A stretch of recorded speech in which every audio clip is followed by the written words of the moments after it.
been 77 days since we all witnessed Alex Preddy get executed in broad daylight, and there are still 0 arrests. And if you're wondering why MAGA Republicans genuinely don't give a shit, it's because of the Charlie Kirk fallacy. Let me explain. When Charlie was assassinated, MAGA was convinced that the left celebrated it. They imagined Democrats running around popping champagne at the news of his death. This guy hasn't stopped making songs about it. They always said that Charlie Kirk was a Nazi, then they celebrated after they killed him. So given that, it kind of makes sense why you wouldn't care if someone on the other side was murdered, right? Well, here's why I call it the Charlie Kirk fallacy, because of course that is complete and utter bullshit. Because in reality, not a single Democrat in the United States at the federal, state, or local level condoned Charlie's death, except for one city council member in Cornelius, Oregon. But of course, there were a handful of random TikTokers who celebrated it. And because of how social media and echo chambers work, that's all that matters.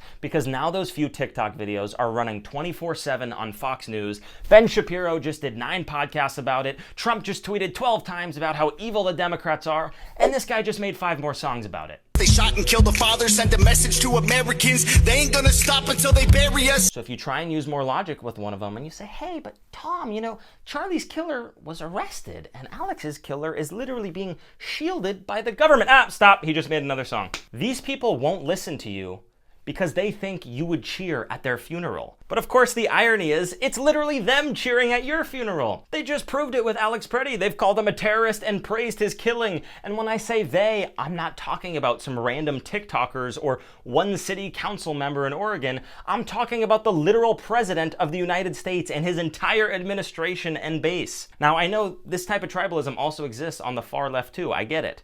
Because once you see the other side as morally bankrupt, you're willing to justify anything that happens to them, even state-sanctioned murder. Now, I know reasonable discourse is not really allowed on social media, so this video is probably not going to get views, but if you made it this far, thanks for watching. Please follow me or share this to your story, or comment about how much you hated the video because you got a tiny little tribal brain and you can't handle your emotions. Either way, more to come. Peace.